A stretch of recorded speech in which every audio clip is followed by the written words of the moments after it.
Hola a todos y bienvenidos a mi canal audiovisual. Mi nombre es Gabriela Handal, dibujante y la anfitriona de este show, una conversación sobre arte.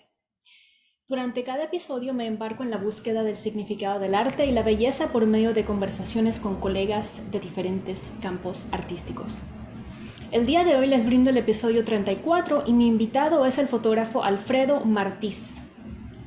Si quieren brindar su apoyo a este podcast, las formas más inmediatas y fáciles son dándole me gusta a este video, compartir este video y suscribirse a este canal audiovisual.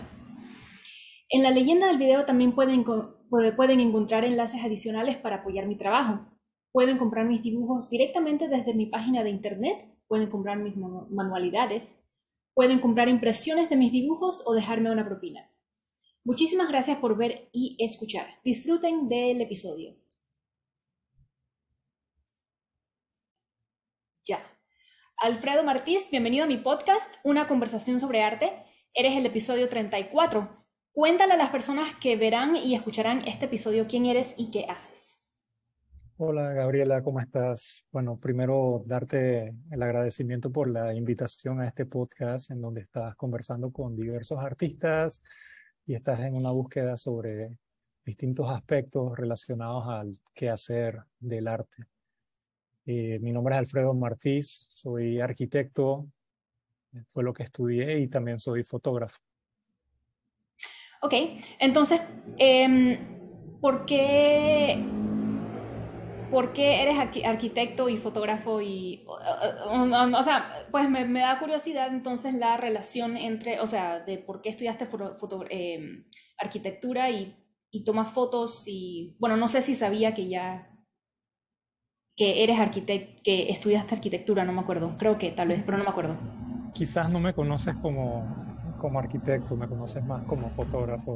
Ujú. Yo, de hecho, sobre el aspecto ese de arquitectura, pues inicialmente yo quería estudiar diseño gráfico. Ok. Cuando estaba en el colegio, en los últimos años, yo estaba muy metido en el tema de dibujo de personajes de cómics, de personajes de videojuegos, me gustaban mucho los videojuegos.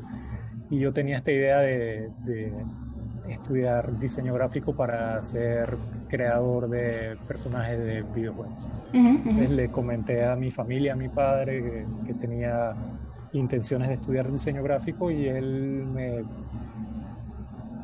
escuchó y me comentó como, interesante, ¿no has considerado la arquitectura? Si estudias arquitectura, puedes diseñar, puedes crear cosas, puedes trabajar haciendo edificios, casas, una cantidad de proyectos y también podrías hacer lo que tú quieras de diseño. Ujú. Yo me quedé como que, puede ser interesante, vale, genial. Entonces lo tomé como una posibilidad y cuando hice la aplicación a la Universidad de Panamá, solamente puse como mis opciones de estudio arquitectura. Tenía la posibilidad de hacer pruebas de admisión en diversas facultades y yo solamente hice la de arquitectura. O sea, si me salía bien, me salía bien. Si no me salía bien, pues iba a tener que esperar un tiempo para poder hacer de nuevo esa aplicación. Entonces quedé Ok. ahí metido en ese tema y dentro de la carrera pues fui agarrándole cariño al asunto. Vi que había una materia de fotografía cuando estaba estudiando arquitectura en la universidad. Me interesó aplicar a esa asignatura de fotografía y me dijeron que yo no podía aplicar a la asignatura de fotografía porque era estudiante de arquitectura y esa materia solamente era permitida para los estudiantes de diseño gráfico. Y Ah, yo, qué ok, bueno, no huevo. pasa nada. Ok. Entonces me quedé con las ganas de eso. La fotografía se me olvidó. Terminé la carrera de arquitectura, me fui a hacer una maestría en Japón y ahí fue donde agarré la cámara. Mi formación como fotógrafo viene desde el periodo de mis estudios en Japón, en el máster. Soy autodidacta de formación en fotografía y aproveché que estaba en un entorno rico en diversidad, en cultura, en expresión pop, en arte, en misticismo, en una serie de factores que realmente me hacían que tuviera ese entusiasmo de salir a hacer fotos, Ujú. también mucha seguridad en su momento, ¿no? Y ahí seguí con eso. Ok, ¿y la maestría que hiciste en Japón de qué era? De Es... arquitectura, diseño arquitectónico sostenible. Ok. Sí, entonces, bueno, parte de las materias que veíamos allá tenían que ver con el diseño de edificaciones, con el diseño de espacio, con el diseño de eh, sectores urbanos. El profesor con quien di, bueno, quien fue mi tutor principal en el curso del máster se llama Kazuhiro Kojima, que en paz descanse, y él tiene una visión muy particular de la arquitectura y el espacio arquitectónico, y él parte de esta idea de sentir el espacio, de diseñar a partir de lo micro y a partir de los flujos, flujos de personas, flujos del viento, flujos de la luz. Ujú, ujú, Entonces él ujú. habla de esta idea de alejarse de lo macro y de lo general, a irse a estas fuerzas invisibles que pasan desapercibidas, pero que realmente son las que le dan forma al espacio. Y creo que eso tiene mucho que ver con esta idea de la importancia del vacío, ¿no? Para la lectura de las formas y de la experiencia en general. De ahí tiene un componente bastante fenomenológico. Entonces, las fotografías que yo comencé a hacer, por supuesto, tengo mucho interés en la fotografía de arquitectura y en la fotografía de espacio público, Ujú. pero también hay otro aspecto que va ligado con cierta abstracción que es relacionada con esa idea de la fenomenología, de lo que no es tangible o de lo que no es, no salta directamente a la vista, sino que hay un componente conceptual o hay un componente este, más allá poético, ¿no? De lo que a primera vista uno puede observar. Ujú. Ok, pero entonces, ok, tengo varias preguntas. Sí, Estando en Japón, entonces, ¿cómo empezaste tu relación con la fotografía? sí, el, mi padre que estuvo allá, mi padre también estudió en Japón en su momento, entonces él me dio una cámara, me dijo, mira, tengo esta cámara que podrías utilizar si te interesa. Entonces yo agarré la cámara y me fui a hacer fotos con esa cámara, y mis primeras fotos eran como demasiado entusiasmado en querer hacer fotos de todo lo que veía, era una Ujú, ujú, ráfaga de fotografías sin sentido. ujú, Después, cuando vi esas fotos en la computadora, había una foto en particular que se distinguía completamente de las otras, y me llamó la atención porque esa foto era distinta a las otras, y decidí investigar, indagar por qué esa foto era diferente, qué me llamaba la atención de esa fotografía.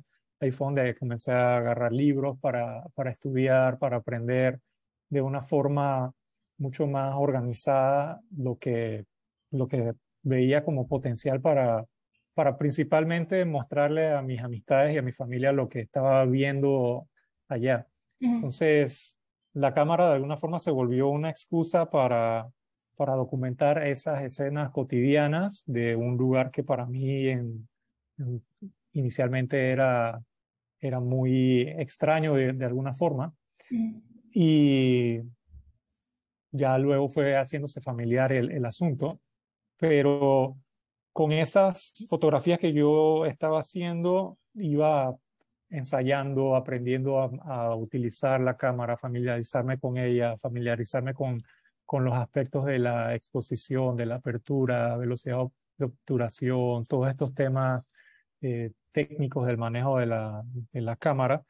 Y por otro lado, al tener la necesidad de comunicar lo que estaba haciendo, pues comencé a buscar algún medio para presentar ese tipo de fotografías, y me suscribí a una página que se llama A-3, que ellos ofrecen el servicio de blogs para fotografía. ujú. El único catch de ese servicio es que solamente podía subir una foto por día, que me pareció Ajá. fantástico. Entonces eso me ayudó a enfocarme porque yo solamente podía poner una foto al día, así que tenía que hacer un trabajo de selección de qué foto es la que yo quería publicar ese día y también hacía un trabajo de investigación, si quería escribir algo o si quería sentir algo, lo hacía y lo plasmaba también con la fotografía y por escrito. Y eso fue creciendo. Estuve los 2 primeros años usando ese blog donde posteaba fotos a diario. O sea, por 2 años posteé una foto por día. Podía haber sido una foto que hice el mismo día o fotos que ya tenía del catálogo previamente. Pero el trabajo ese de selección, o sea, yo también me impuse la restricción de solamente podía editar una foto al día, que es la foto que iba A subir. a subir. Y la edición no me refiero a hacer una manipulación o una edición exagerada en la que yo estoy distorsionando completamente la fotografía, simplemente es como el revelado, ¿no? El revelado digital, donde si la quería mostrar en blanco y negro, si la quería mostrar a color, simplemente realzar lo que iba en función de la visión que tenía para esa fotografía. Entonces estuve 2 años en eso. Ya después de esos 2 años tenía que enfocarme en la tesis de la maestría, así que le bajé a ese ritmo y comenzó a bajar la cantidad de fotografías que yo iba posteando. Pero en el proceso de eso, personas de distintos países, al ser una plataforma internacional, tenían posibilidad de ver mi trabajo y me escribían y me daban recomendaciones, me daban referencias, me decían si les gustaba o no les gustaba. Y eso fue un feedback bien enriquecedor. Y por otro lado, personas acá en Panamá que comenzaron a ver ese tipo de trabajo, porque yo compartía en Facebook, cuando usaba Facebook, lo que posteaba en el blog, me escribieron si me interesaba escribir algún artículo, etcétera. Cuando regresé a Panamá, después de haber culminado mis estudios, yo estuve en Japón del 2006 al 2009.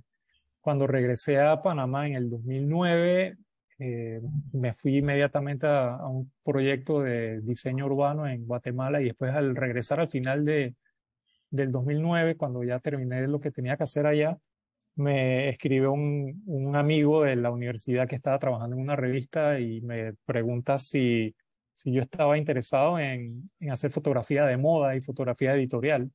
Le dije que nunca había tenido ese tipo de experiencia, pero que pues vale, lo veía como un aprendizaje y si tenía la posibilidad lo hacía. Entonces ahí arranqué con el mundo de la fotografía de moda y editorial y tuve buen par de años colaborando con Revista Lobby en ese campo hasta que pues decidí volver a enfocarme en temas de arquitectura, proyectos que estaban saliendo y cambié esa mirada.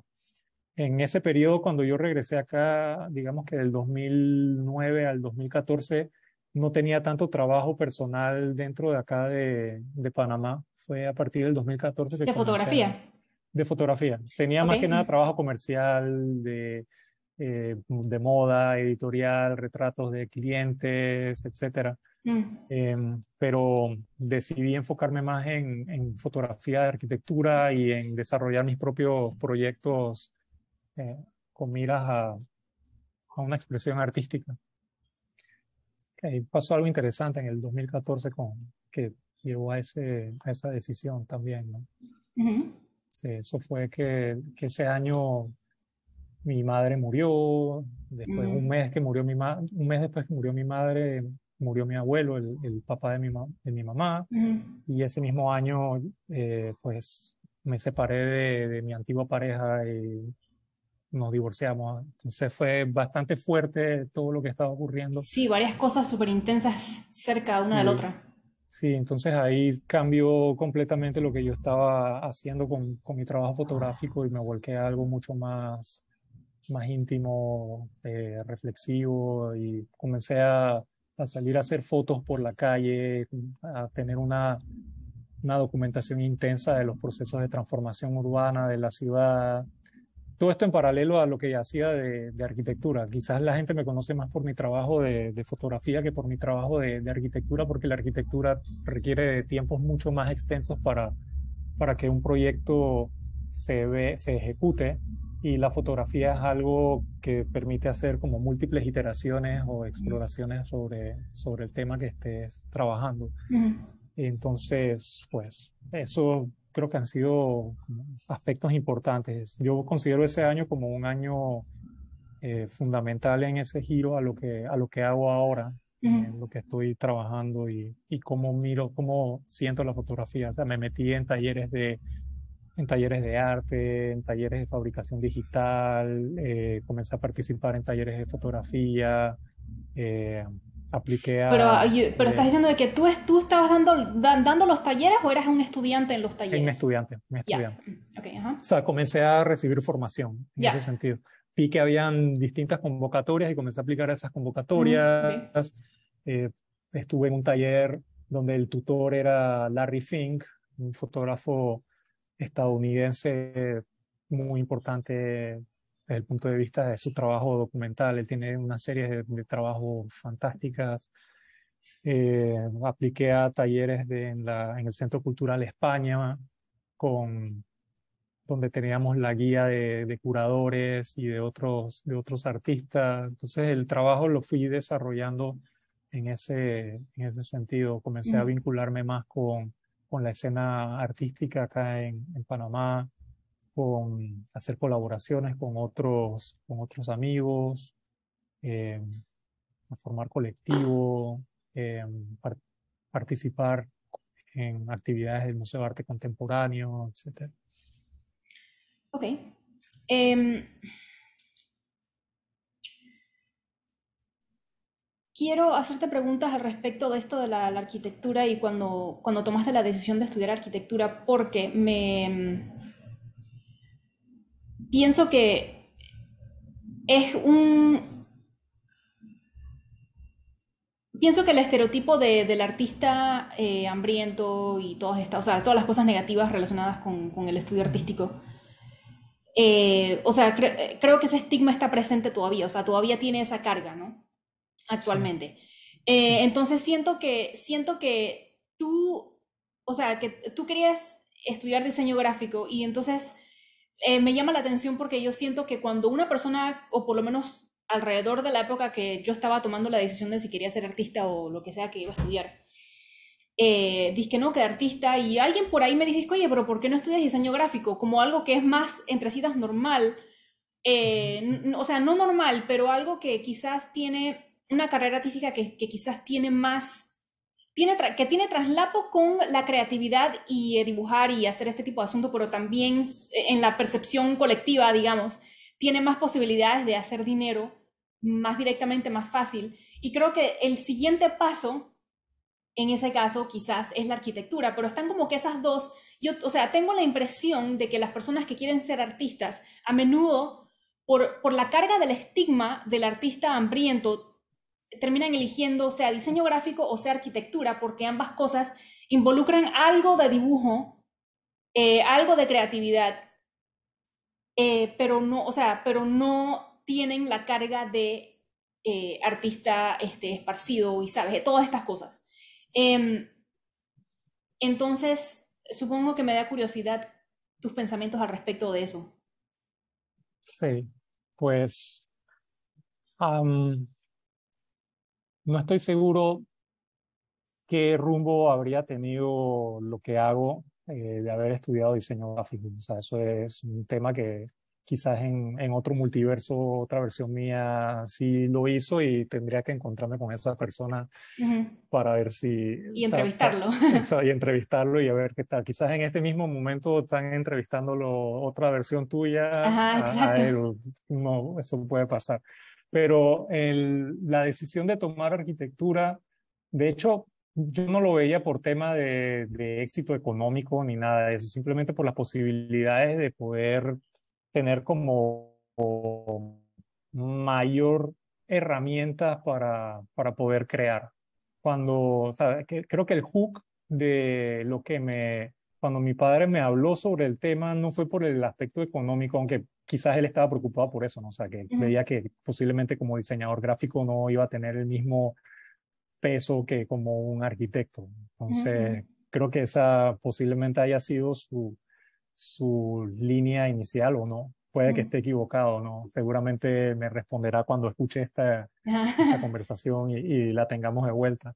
Pero a mí me llamó mucho la atención el aspecto de poder crear, ¿no? O sea, él comentó, podrás diseñar edificios, podrás hacer eh, espacio público, casas, podrás hacer otras cosas y también podría hacer diseño gráfico y todo. Y no ha sido distinto de lo que yo he estado haciendo como arquitecto. O sea, en mi experiencia como arquitecto he tenido la posibilidad de trabajar en diversas escalas de proyectos y algunos han funcionado y otros no han funcionado y ha sido un aprendizaje, ¿no? Y he podido este, percibir ingreso del trabajo que estaba haciendo y eso me ha ayudado para poder mantener lo que uno necesita y también he tenido la misma posibilidad con la fotografía, he podido percibir ingreso con lo que estaba haciendo, no en la misma proporción de la arquitectura, pero quizás en un futuro eso pueda cambiar, no estoy seguro, ¿no?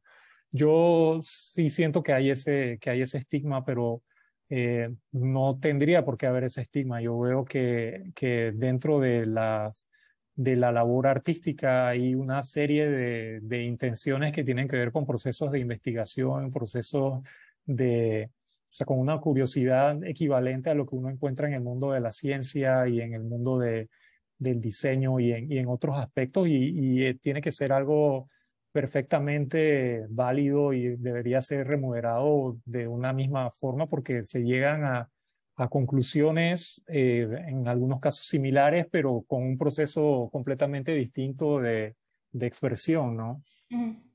Entonces, eso es interesante, ¿no? Y no sabía que en algún momento tú viste la posibilidad del diseño gráfico, ¿no? Yo soy amante del diseño en general, o sea, yo puedo apreciar un buen diseño arquitectónico como un buen diseño gráfico, como diseño automotriz, ¿verdad? O sea, algo que esté bien diseñado es algo que yo aprecio y que trato también de llevar en la manera como hago mi trabajo. Quizás eso se puede ver en algunas fotografías mías, ese cuidado al detalle, cuidado a la composición, aunque a veces siento que me puedo librar completamente de eso y puedo prescindir de eso y ser un poco más libre en ese sentido. Creo que es cuestiones de experimentar. Mm. Em, ok, entonces quiero también preguntarte al respecto de, en ese caso, a medida que avanzó la relación con la arquitectura, por lo que estabas diciendo de tú, el profesor cuyo nombre no recuerdo, Kazuhiro este, Kojima. ajá, en Japón, Ujú. por las cosas que me dijiste que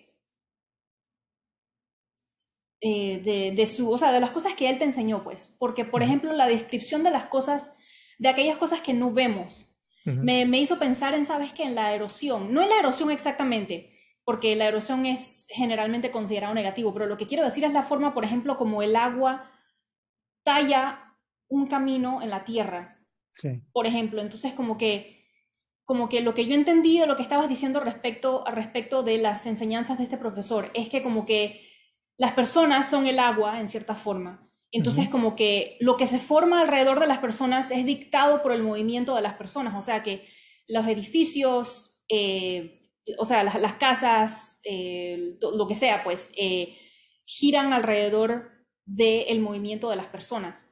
Sí, Continúa, lo siento. no, no, sí, definitivamente. O sea, uno no hace un espacio para que esté desocupado. Lo que uno espera que Mm, un espacio que sea ocupado por las personas y que las personas dentro de su uso le den una vitalidad y le den esa, esa energía mm, que requiere. O sea, si hablamos del proceso de arquitectura y la construcción y la ocupación de una obra de arquitectura, hay un tema de energía cargado desde el inicio. O sea, la energía que se proyecta de parte de las personas que diseñan el proyecto, que diseñan la casa, en mm, este caso, por ejemplo. Hacen un esfuerzo para idear, para crear este espacio donde otras personas van a convivir. Luego hay la energía del proceso constructivo, el esfuerzo colaborativo de las personas que están trabajando en él. Luego viene la energía de las personas que habitan el espacio, que lo ocupan. Luego viene, quizás estas personas, el proyecto cumple con su función en el periodo de tiempo que tenía que funcionarle a estas personas, y estas personas se van de este lugar, se mudan a otro lugar, y la casa podría pasar a otras personas o podría quedar en abandono. Y ahí está otro tipo de energía, que es la vuelta de la naturaleza, si queda en abandono. Entonces, de qué manera la naturaleza se apropia del espacio nuevamente y lo va modificando y tiene otra percepción, y cómo se va deconstruyendo, se desdibuja ese esfuerzo inicial. Y puede que alguien tome de vuelta el proyecto y lo limpia y vuelve el ciclo, o simplemente se deja morir. Y eso uno lo ve acá. Y yo creo que dentro de lo que hago como fotógrafo también está ese aspecto. O sea, en arquitectura no es solamente para mí ver el tema de la ocupación y de los flujos. También en fotografía busco esa característica y patrones de uso, de qué manera la luz incide en los materiales, las texturas, la parte de la materialidad, del aspecto fenomenológico. Y también me interesa mucho la huella, de qué manera el paso del tiempo modifica todo. Todo está sujeto a la transitoriedad, ¿no? Y eso es algo que a mí me interesa mucho en lo que hago en general en mi trabajo. Ok. Em,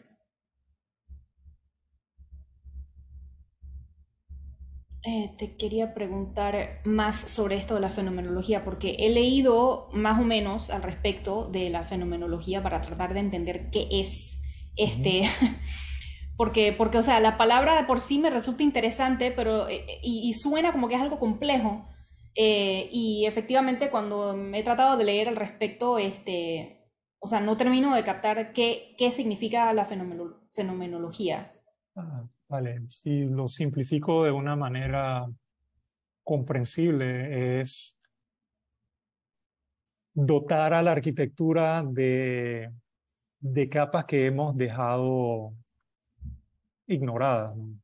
Ok. Desde el punto de vista sensorial. Pero entonces es algo que aplica a un espacio que donde una persona o varias personas han vivido, solamente Sí. aplica a espacios. No necesariamente. Bueno, por lo general se habla en los temas que yo he estado leyendo, tiene que ver con espacios, ¿no? Además, Ok. puedes leerte el libro de la poética del espacio de Gastón Bachelard.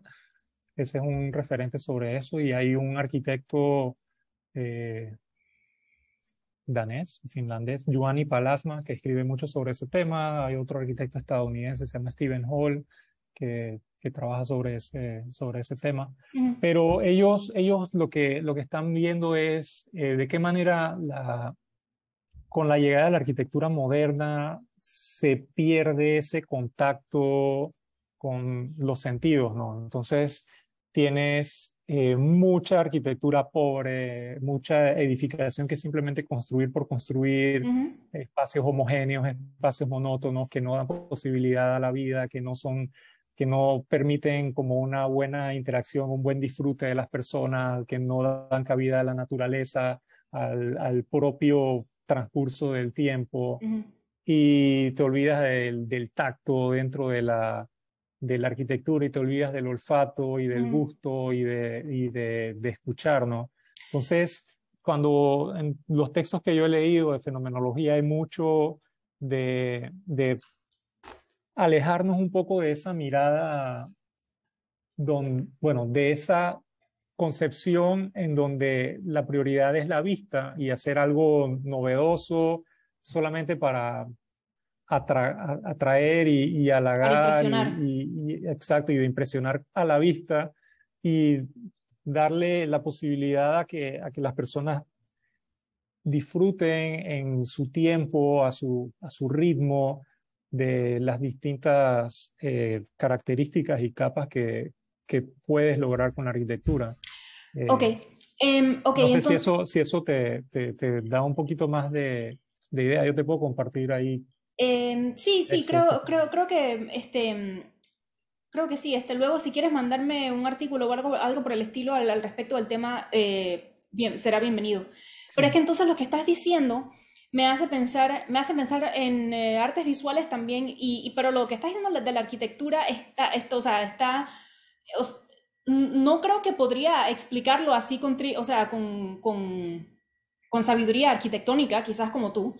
pero sé exactamente lo que estás diciendo, porque, y sé lo que estás diciendo en dos casos. En el sentido de que la arquitectura moderna, no entiendo por qué, pero por alguna razón todo es súper angular, cajas y planos y vidrio y concreto y digo, o sea, yo sé que el concreto es parte normal de la construcción de un edificio, o sea, yo entiendo, pero lo que quiero decir es que es como que em, cuando una casa o un apartamento está nuevecito o ha sido renovado, tiene como que una sensación y el olor también, como dijiste antes. O Ujú. sea, porque se huele el cemento, se huele la pintura recién que está seca y todo eso. Entonces, o sea, como que nadie ha vivido ahí todavía. Ujú. Este, y a mí me resulta súper repelente esa sensación de Sí. que, o sea, y de nuevo, no sé exactamente explicarlo, pero es la misma sensación cuando veo, por lo menos acá especialmente, con esto de la gentrificación, entre citas que le dicen. Ujú. Pero para mí, lo que a mí más me irrita de eso, la gentrificación, que en verdad no sé si se dice así en español, es que los edificios renovados son tan fucking feos, ¿ok? Que, o sea, porque me molesta que son tan feos y quieren hacerse pasar por modernos y nuevos y el caro y arreglado y todo esto, o sea, estas cosas. Y son súper feos, o sea, son súper feos, o sea, como que van a cobrar yo no sé cuántos miles de dólares de alquiler al mes por un lugar súper horrible, ¿ok?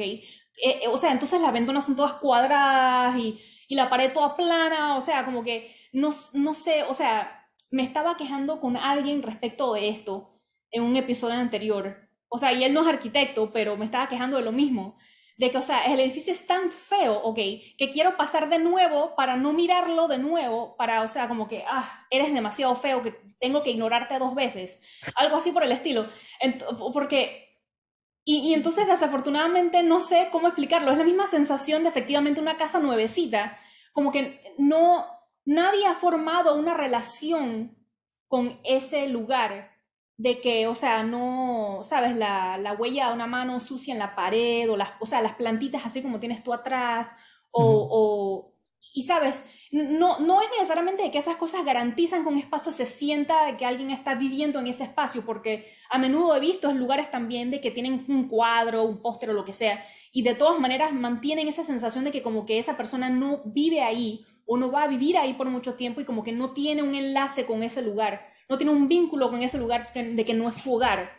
Entonces, Sí. o sea, creo que No, creo que lo último que has dicho tiene todo el sentido de la percepción que uno tiene de la persona que va a estar por poco tiempo en ese lugar. Si no hay una apropiación de un espacio por parte de la persona, obviamente vas a tener ese impacto y vas a tener ese rechazo. La arquitectura llega a ser completa cuando ya tú tienes esa posibilidad y hay esa transformación de parte de las personas que lo habitan. El mm, apartamento donde estoy ahora mismo, eh, todo lo que tú estás viendo ahorita es transformación producto de pasar mucho tiempo dentro de este espacio por la pandemia, mm, porque para nosotros era un lugar donde nosotros veníamos a dormir sí, sí, prácticamente. O sea, pasamos todo hotel el casi día casi. afuera trabajando en una oficina y simplemente veníamos acá de noche, nos cambiábamos y salíamos a algún restaurante o a encontrarnos con algunos amigos o ir al cine, etcétera, y volvíamos acá a dormir.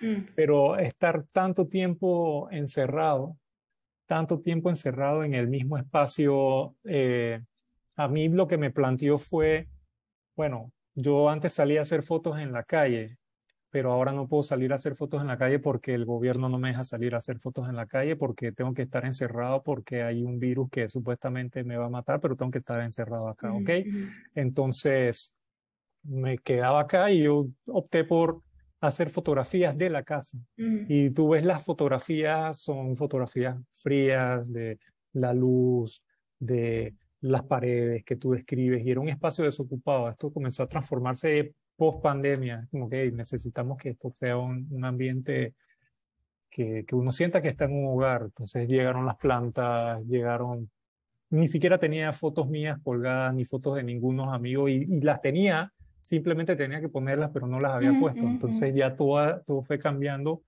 y ahora es otra percepción y es un espacio acogedor. Yo creo que el tema ese de lo acogedor es lo fundamental. Y también esta relación que voy a hacer de lo que tú dices de la fealdad de esas renovaciones, quizás habrás visto el caso del reemplazo de los Diablos Rojos en la ciudad de Panamá por los metrobuses. Ujú. Cuando se hizo la renovación o la actualización del transporte público, recordarás los Diablos Rojos, estos Ujú. buses todos pintados con arte popular, etcétera, con arte kitsch, eh, fueron progresivamente saliendo de circulación y fueron reemplazados por unos buses que son prácticamente como una barra larga Ujú. de color blanco, con una línea naranja de un lado y lo otro blanco. Entonces, Ujú.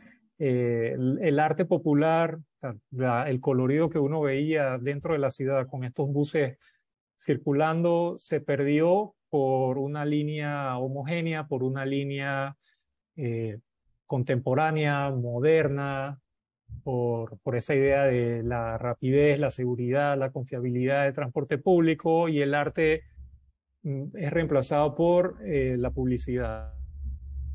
Entonces estos buses tienen en la parte posterior todo un canvas para publicidad, cuando podría ser un canvas de arte que está circulando constantemente y permite la posibilidad a distintos artistas para expresarse. Entonces se Ujú. perdió esa capa de arte popular dentro de la ciudad. Hay algunos rebeldes, algunos buses que siguen circulando por ahí, pero no es lo mismo. Entonces yo cuando estabas hablando de ese tema de la fealdad, me acordé de ese tema y lo asocio con eso, ¿no? Mm. Ok, bueno, tengo más preguntas al respecto de esto y de la Ujú. fotografía Sí. y este tipo de asuntos, pero debemos avanzar con el episodio. Mm. Quizás te preguntaré aparte. Ok, entonces, señor Martís, ¿qué es el arte, en tu opinión? Bueno, para mí tiene que ver con una forma de expresión, es como otro lenguaje y tiene que ver también con proceso. Yo relaciono el arte con un lenguaje, con una forma de expresarse, con una forma de transmitir emociones, sentimientos, y también lo relaciono con un proceso de investigación que utiliza este lenguaje para mostrar los descubrimientos que uno va teniendo, ¿no? O sea, uno como artista no deja de ser una persona que está experimentando constantemente con distintos medios, y no me gusta limitarme en esos medios de expresión. Si tengo las posibilidades de crear híbridos dentro de esa exploración que estoy haciendo, pues bienvenidos sean, ¿no? Lo importante para mí es ser honesto con lo que estoy haciendo, lo que me interesa hacer, y parte siempre de curiosidad. Entonces, curiosidad. Sí. Ok, entonces en ese caso, ¿cómo se relaciona la curiosidad? O sea, ¿qué papel juega la curiosidad con... ¿Qué papel juega la curiosidad en las fotos? O sea, cuando tú vas a tomar fotos, ¿qué es lo que te... ¿De qué tienes curiosidad? Sí, eso ha ido evolucionando. Yo creo que ese es otro aspecto también que yo describo dentro de cómo entiendo el arte en este momento, ¿no? En mi vida. Es evolutivo, es dinámico, es fluido. Mm. Y la curiosidad también es dinámica, va mutando, va cambiando dependiendo de cómo vas creciendo, dependiendo de cómo vas eh, teniendo un entendimiento del mundo. Para mí, esa curiosidad es en la fotografía, utilizar la fotografía como herramienta para entender el contexto donde estoy, por un lado, y también para entenderme a mí mismo.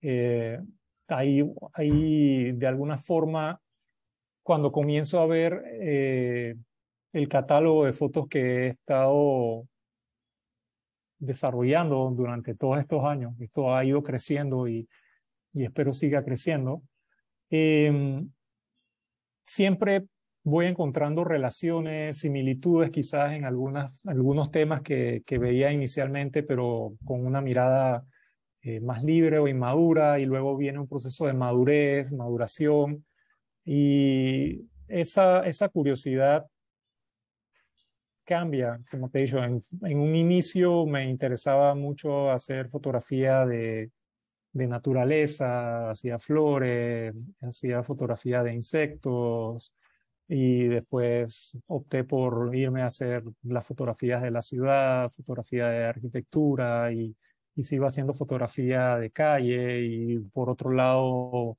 comencé a buscar patrones abstractos con materiales de edificios, con luces, con patrones de luz, con sombras, luego buscando la huella, la ausencia, el vacío, el abandono, y ahí sucesivamente va mezclándose estos distintos temas, pero siempre hay algo cuando opto por hacer una fotografía, es como enfrentarte a una situación, o enfrentarte a una escena, enfrentarte a una persona, a un espacio que tiene algún rasgo, que tiene alguna característica que es tan llamativa, tan sutil o tan impactante que, que te mueve de alguna forma, te despierta, activa algo dentro de tus recuerdos, activa algo dentro de tus sentimientos, y es buscar plasmar esa energía dentro de lo que retratas. O sea, hay algo en ese proceso que ocurre. En algunas fotos será más efectivas que en otras, pero siempre hay ese momento de esto es interesante, voy a hacer una foto, ¿por qué es interesante? Entonces siempre hay un proceso quizás es de muy subjetivo, de reconocimiento de esta situación, y luego un proceso de reinterpretación. Ahí también tiene mucho que ver con sentir, ¿no? O sea, sentir esa vibración particular. No sé si sea muy místico la forma de describirlo, pero hay algo que te engancha, y, y podría ser algo tan sencillo como las plantas que tengo acá atrás. Quizás las veo a diario y no les he hecho fotografía, pero llega un momento de particular del año donde la luz incide de una forma especial y crea un aura particular en cierta hoja, y entonces amerita que entonces yo vaya y le haga una fotografía a eso para que quede ese aspecto representado, y eso entonces se convierte en esa mirada poética, ¿no? Está por un lado la mirada que uno tiene documental, de registro, y está por otro lado la mirada interna que uno de alguna forma utiliza la fotografía para volcar esas experiencias de vida que uno ha tenido a través del trabajo fotográfico.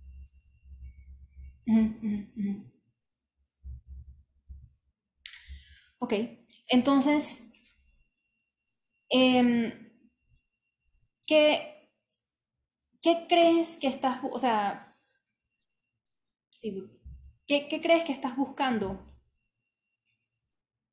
Mi búsqueda ahora es la memoria o la pérdida. actualmente? Sí, mi Ok. trabajo actual está relacionado con la memoria. Y esto es por experiencia de vida. Eh, Mi abuelo, antes de morir, él tuvo Alzheimer.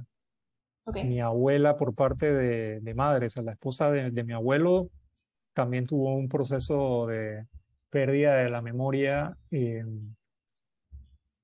con demencia senil, ¿no? En ese sentido, ya ellos ambos han muerto, pero eso me impactó mucho, ¿no? O sea, tener dos personas que en vida siempre estuvieron abiertos y que formaron una familia muy linda y que crearon una cantidad de recuerdos en muchas personas, y que ellos hayan perdido esos recuerdos en ese proceso de degeneración del cerebro, ¿no? Y todo lo que conlleva, ¿no? Pérdidas de facultades y de autonomía, etcétera. Entonces, de alguna manera eso me impactó mucho. El trabajo que yo estoy haciendo actualmente va en esa búsqueda con archivos personales, con archivos de la familia y con mi entendimiento de lo que llevo de vida, ¿no? Cómo voy enlazando con experiencias de vida. Quizás una búsqueda que tendré hasta el día que finalmente muera, porque hablar sobre la memoria, eso es eterno prácticamente, o sea, y hablando desde mi propia vida. Y la memoria, como la entiendo también desde el punto de vista social, particularmente en un país como Panamá, donde pasan cosas tan rápido para tapar y para ocultar lo que pasó previamente, y hay como una amnesia colectiva en ese sentido, en su mayoría, aunque eso pareciera que está cambiando, pero eso es algo bastante fuerte. Me interesa ese espacio como liminal, el vacío, ¿no? La ausencia, ¿no? Entonces, pero entonces, ¿desde cuándo estás trabajando con el tema de la memoria? Me dijiste que fue el 2014. Desde el ¿Desde entonces 2014 estás trabajando con ese tema? me interesó, pero comencé a trabajarlo con intensidad durante la pandemia. Mm, De alguna forma, la primera fase de ese reconocimiento fue el entrar a espacios abandonados, a espacios desocupados, a espacios que pudieron haberse convertido en, en otras cosas de haber sido aceptados. Cantidad de edificios que han sido perdidos en la antigua zona del Canal de Panamá aquí. Entonces, he entrado a estas edificaciones a hacer fotografías de los espacios y cómo han ido decayendo y deteriorándose poco a poco. Entonces, por otro lado, escuelas aquí mismo dentro de la ciudad de Panamá. Creo que la primera fase fue esa, y posiblemente va ligado con ese tema de la pérdida, ¿no? Con la pérdida de estas personas importantes para mí entra en mi interés el aspecto de estar en lugares cargados de silencio, cargados de esa energía del abandono, de la ausencia, y buscando la huella también, ¿no? ujú, Y luego viene la etapa durante la pandemia donde no podías salir a ninguno de estos lugares, entonces es enfrentarte a ti mismo y de qué manera hay procesos también de abandono, de ausencia, de vacío en tu interior, en tus recuerdos, ¿no?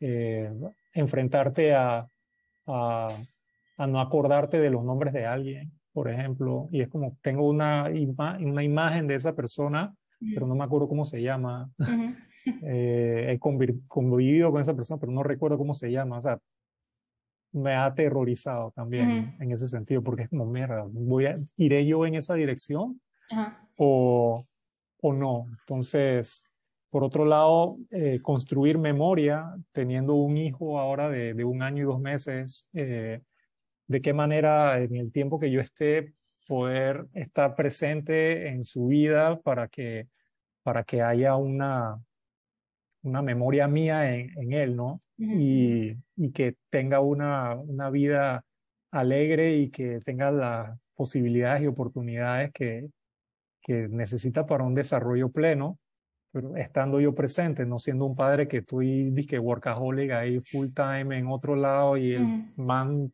o sea, me estoy perdiendo de él creciendo. Entonces, ujú.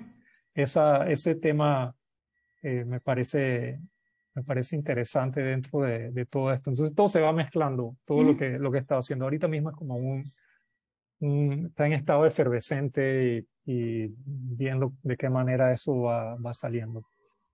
Sí, creo que lo de la memoria va de mano, o sea, de mano sin duda alguna con la pérdida, porque, o sea, por definición, Ujú, aquello que es parte de una memoria ya no está presente, por lo tanto está, o sea, no necesariamente está perdido, pero o sea, sin duda alguna no está, ya no tiene presencia física. ujú, Entonces, en cierta forma, está perdido, o sea, no tiene, no tiene, o sea, lo que queda es quizás lo que estás diciendo, la huella de que es un rastro de la evidencia física que dejó aquello, lo que Sí, sea. sí, Pero entonces el asunto sólido que está en tu memoria ya no está en, o sea, como que en el mismo plano de uno, pues. no, Entonces, eso es en otro plano completamente diferente. Y cada vez que tú recuerdas algo, no lo recuerdas de la misma forma. exacto. Siempre hay una modificación de ese recuerdo y la forma como funciona el cerebro es de esa manera. O sea, el primer recuerdo que tuviste se activaron, se hubieron una serie de neuronas que se activaron en ese proceso de recuerdo. Mm, Si tienes ese mismo recuerdo, son otras secuencias de neuronas que se activan en ese recuerdo. Entonces ya no es lo mismo, es distinto, siempre cambia, siempre es mutable. Y lo curioso es que con la fotografía, creo que acá en Panamá es mucho más evidente. Nosotros hacemos fotografías con esa idea de inmortalizar un recuerdo ujú. para que dure para la posteridad, para que sea eterno, etcétera. Pero incluso la fotografía está sujeta al impacto del tiempo y a la inclemencia del clima, ¿no? Eh, Tienes una caja con fotos y cuando deja que pasa un año y no las has abierto y la ves Están todas llena de pegadas. hongos, están todas pegadas y hay Sí. fotografías que se han deteriorado. Entonces ya ahí tú comienzas a ver que también funciona de la misma manera que como funciona ese proceso degenerativo del cerebro de alguna forma. Esa similitud me gusta. Sí, y también si lo ves desde el punto de vista de la fotografía digital, aquí estamos hablando en este caso de la materia física, de lo Ujú, tangible, ujú. y ese proceso químico que continúa avanzando, se decolora, cambia el color, los negativos también se afectan y si los vuelves a revelar, te dan otro tipo de color que es totalmente diferente al que inicialmente te habían dado, porque es un proceso químico que continúa su Ujú. acción quizás más lento. Desde el punto de vista de la fotografía digital, quizás no lo percibes porque tienes la posibilidad de hacer X cantidad de reproducciones hasta que puede fallar tu disco duro, te lo pueden robar, se puede perder, La etcétera, tarjetita se dañó. etcétera. Entonces, siempre hay esa vulnerabilidad de la pérdida de la memoria, eh, tanto de los recuerdos de uno como persona como de los recuerdos que uno busca eh, fijar, ¿no?, a través de la fotografía. Eso que estás diciendo, esa similitud me gusta muchísimo, ¿sabes? Porque me imagino que sabrás de que no hace falta aquella persona que dice es que no, que el cuerpo humano es frágil y es defectuoso y lo que sea. Y lo cierto es que toda materia tiene sus propias vulnerabilidades, así Sí, exactamente como lo estás listando de, ya sea fotografía análoga, fotografía digital, o sea, como que toda materia está sujeta a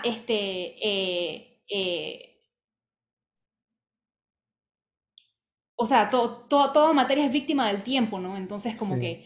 como que el deterioro es diferente y quizás tarde un poquito más, pero el deterioro viene, o sea, siempre. Sí, Ok, todos somos víctimas o estamos sujetos a la eh, obsolescencia, de ajá, alguna exacto. manera. Sí. Ya, ok. Ok, entonces, señor Martís, ¿qué es la belleza? La belleza.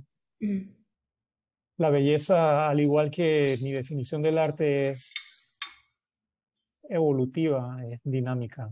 Depende de quién la mire, depende de quién la perciba.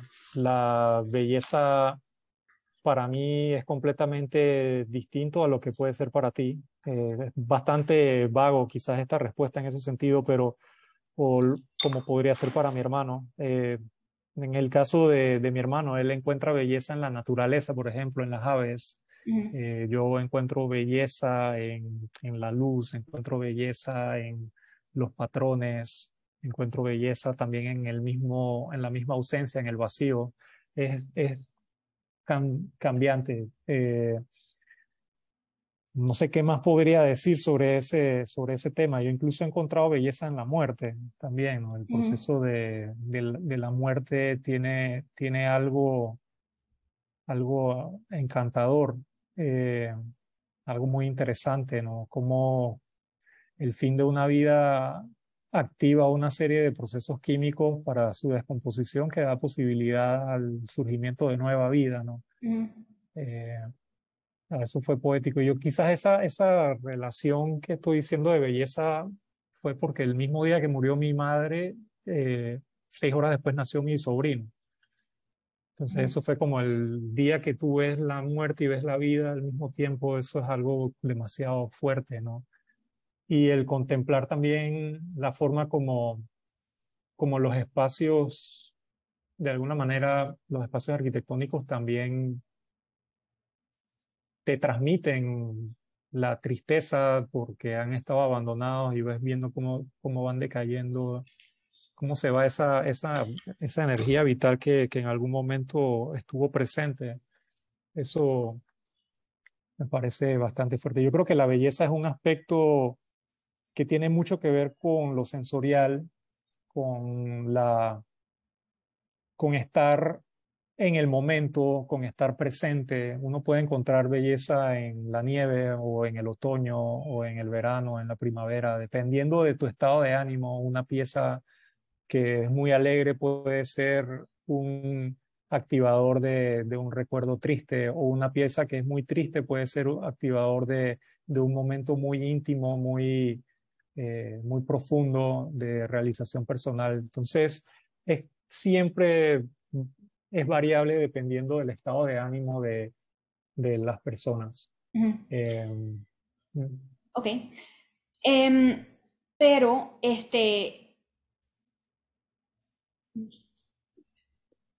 esto de que, o sea, porque lo que estás diciendo es que no, que uno la encuentra en tal lugar o la encuentra en tal otro lugar o o sea, la belleza. Ujú, O que depende de la persona que la está observando, que, o ujú, sea, tiene, o sea, hasta cierto punto estoy de acuerdo con eso, pero esas cosas hablan de dónde está la belleza, ujú, dónde se encuentra. Pero ujú. entonces, ¿qué es? ¿Qué es lo que Mm, encuentras en ese caso? mm. Esa pregunta es bien deep. O sea, ¿qué encuentras en ese caso? O sea, estoy definiendo lugares donde la podrías encontrar, pero Sí, no, y ¿qué estoy es? completamente de acuerdo con los lugares que estás diciendo, Sí, obvio, sí, sí.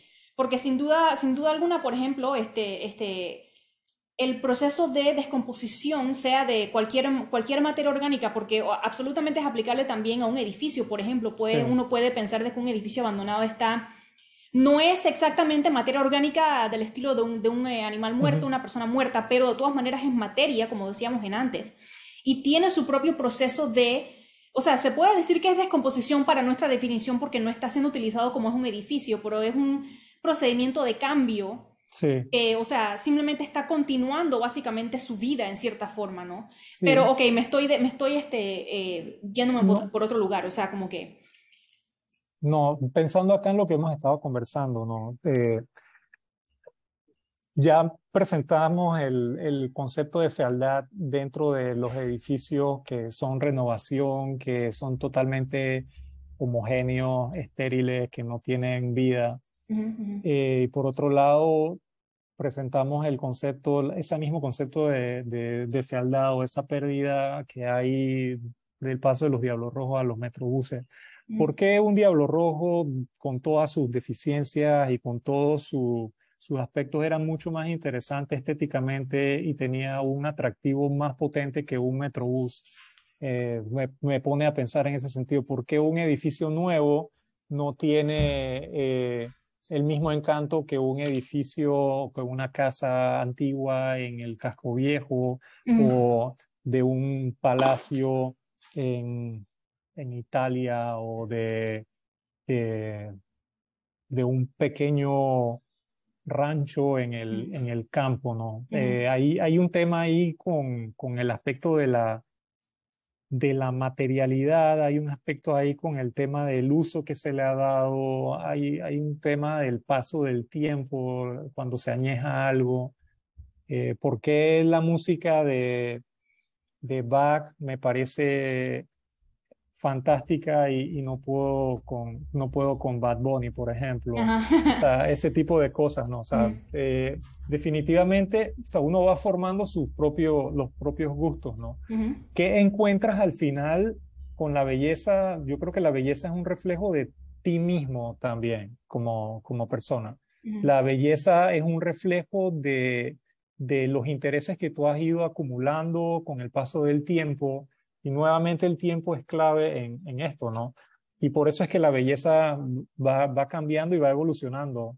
En algún momento de la vida con música disfruté mucho el punk rock, y ahora disfruto mucho escuchar jazz, música clásica, pero también puedo disfrutar de una buena pieza electrónica y puedo seguir disfrutando de heavy metal o de progresivo. O sea, es distinto, es ujú, dinámico, y en ese sentido, a medida que tú vas adhiriendo nuevas capas de aprendizaje y de conocimiento y de experiencias de vida, eso va enriqueciendo tus posibilidades de apreciar belleza en múltiples lugares, ¿no? De la misma forma como te comenté que he llegado a apreciar belleza en el proceso de la muerte, en el proceso de la descomposición, también, por supuesto, en el proceso de la vida, ¿no? Cuando nació nuestro hijo, el ver ese pequeño ser que se estuvo gestando, o sea, ese tipo de cosas es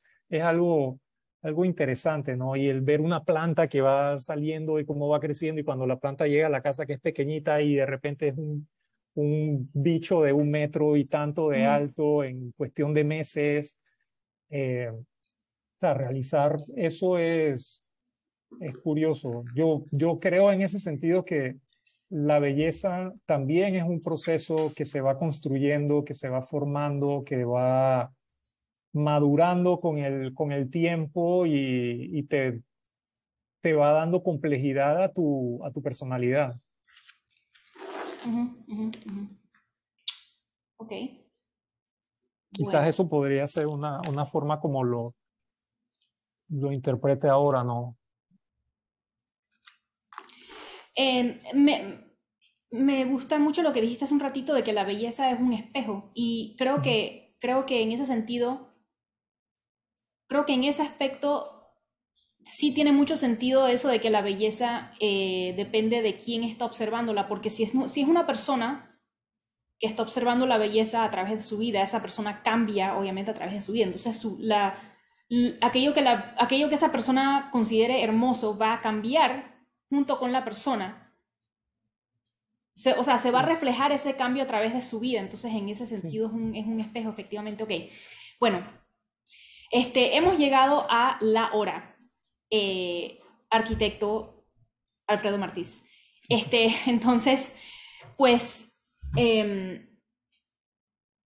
estos pensamientos me gustan para ir cerrando el episodio. Entonces, Alfredo, cuéntale a las personas que verán y escucharán esta conversación en qué andas últimamente, si tienes algún proyecto en particular, no sé, lo que sea que quieres, algo en lo cual estás trabajando actualmente.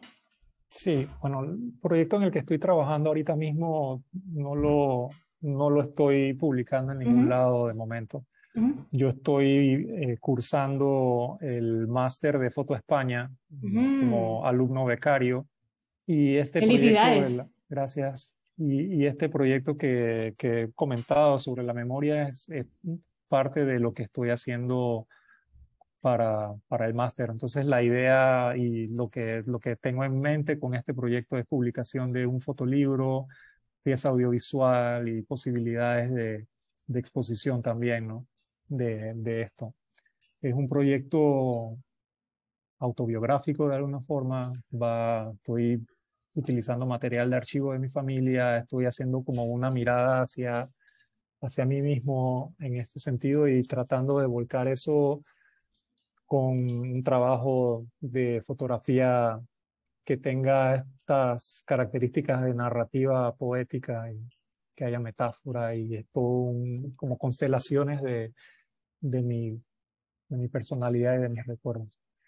En eso ando ahora mismo, aparte de lo que hago de arquitectura. Y lo otro en lo que estoy es con el tema de los NFTs. Ahí tengo una cuenta en Foundation donde he estado poniendo algunas fotografías Ujú. para quien esté interesado en, en ir adquiriendo alguna de estas piezas, ¿no? Tengo fotos principalmente, bueno, en su mayoría tengo fotos del periodo en el que estuve en Japón, pendientes de seguir subiendo más a esa serie y de abrir a otras series que tengo. Tengo algunas fotos de una serie que se llama Hybrid States, que eh, de esa he puesto 3 fotos solamente en Foundation.